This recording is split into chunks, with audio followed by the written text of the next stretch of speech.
انسانیت سب سے بڑا مذہب ہے،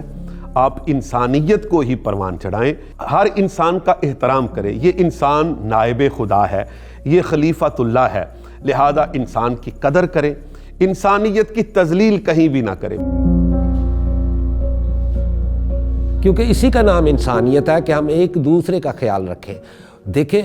میرا مذہب اپنا ہے، ان کا مذہب اپنا ہے، لیکن یہ مذہب تو بیر رکھنا سکھاتا ہی نہیں، مذہب محبت کا پیغام ہے۔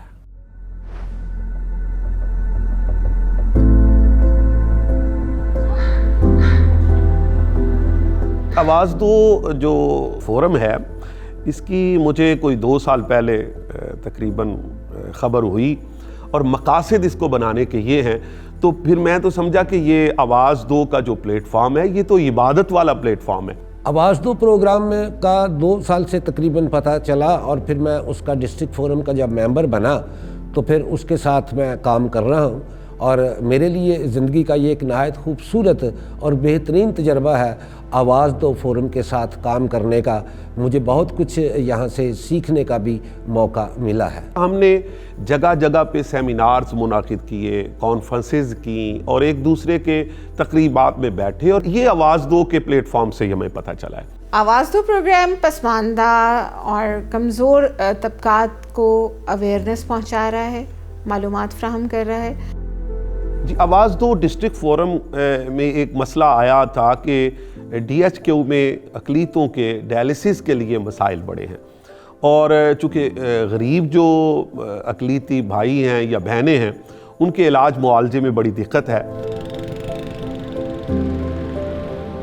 میرے گردیاں نوں پرابلم ہو گئی سی، میرے گردے واش ہوندے سن تے سارا ਇੱਥੇ ہاسپٹل ਜਾਈਦਾ ਸੀ ਤੇ ਸਾਨੂੰ ਸਮਾਨ ਸੀ ਆਪ ਖਰੀਦਣਾ ਪੈਂਦਾ ਸੀ। ਉਹ ਸਾਨੂੰ ਕਹਿੰਦੇ ਸਨ ਕਿ ਤੁਹਾਨੂੰ ਜ਼ਕਾਤ ਨਹੀਂ ਲੱਗ ਸਕਦੀ ਹੈਗੀ, ਸਾਨੂੰ ਬਹੁਤ ਮੁਸ਼ਕਲ ਸੀ۔ جب وہ ہاسپٹل کے لیے گئے تو وہاں پر انہیں پتہ چلا کہ ان کے پاس فنڈز نہیں ہیں، اور چونکہ جو فنڈز موجود تھے وہ صرف مائنورٹیز کے حوالے سے نہیں تھے، یعنی کہ مائنورٹیز کو زکوٰۃ وغیرہ سے وہ فیسیلیٹیٹ نہیں کرتے تھے۔ اس حوالے سے ہم نے پھر باقاعدہ ڈسٹرکٹ فورم میں، آواز دو ڈسٹرکٹ فورم کے اجلاس میں یہ بات ڈسکس ہوئی۔ جب میں نے اس سلسلے میں کچھ پیسے پیش کیے تو انہوں نے بھی ہمارے ساتھ باقاعدہ طور پر تعاون کیا۔ اس طرح ہم نے 1 لاکھ روپے کے ڈائلسس کٹس جو ہیں وہ لے کے ڈی ایچ کیو میں گئے، اور اب تک کافی سارے اقلیتی مریضوں کا ڈائلسس جو ہے انہی کٹس کی وجہ سے ہوا ہے۔ جمعہ کے خطبہ میں اور دیگر جو مجلسیں اور محافل دینی ہوتی ہیں اس میں جو ہم بات چیت کرتے ہیں برداشت کی، صبر کی، تحمل کی، بین المذاہب ہم آہنگی کی، تو غیر مسلموں کے حقوق کی، تو یہ کام کوئی آسان کام نہیں ہے۔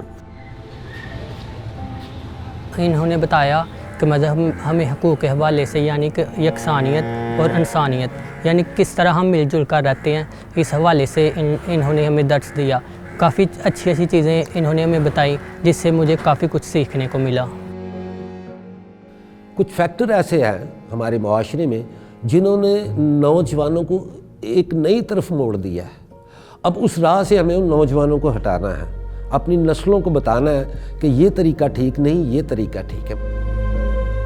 آپ استقامت کے ساتھ کسی اچھے کام کو لے کے آگے چلتے جائیں تو پھر بندہ چلتا تو تنہا ہی ہے، پھر آہستہ آہستہ کارواں بنتا جاتا ہے۔ جہاں تک مذہبی ہم آہنگی کا تعلق ہے تو میں سمجھتا ہوں کہ اس میں بہتری اس طریقے سے آ سکتی ہے کہ جب دونوں کمیونٹیز کے درمیان کولیبریشن زیادہ ہوگی، ہمارا میل جول زیادہ ہوگا، ہمارے پروگرامز اکٹھے ہوں گے، تو ایک دوسرے کو جب ہم کرسمس آتا ہے وہ ہمیں مبارک دیں گے، عید آئے گا ہم ان کو مبارکباد دیں گے، ایک دوسرے کے ساتھ ملیں گے، یکجہتی کا اظہار کریں گے، تو اس سے بہتر جو ہے معاشرے میں تبدیلی آ سکتی ہے۔ جی، بین المذاہب ہم آہنگی کے لیے سب سے بڑی بات تو قوت برداشت ہے، کہ ہمیں ایک دوسرے کو برداشت کرنا ہے، پھر ہی ہم آہنگی پیدا ہو سکتی ہے۔ اپنے اپنے حصے کا دیا ضرور چلائیں، آواز دو فورم کا جو ویژن ہے اس کو دیکھیں اور اس پر کام کریں، اور سوچیں کہ اس کام کو بند نہیں کرنا بلکہ دیے سے دیا اور چلانا ہے، اور ملک پاکستان کی لوگوں کی اور اس معاشرے کی ترقی میں اپنا حصہ ضرور ڈالیں.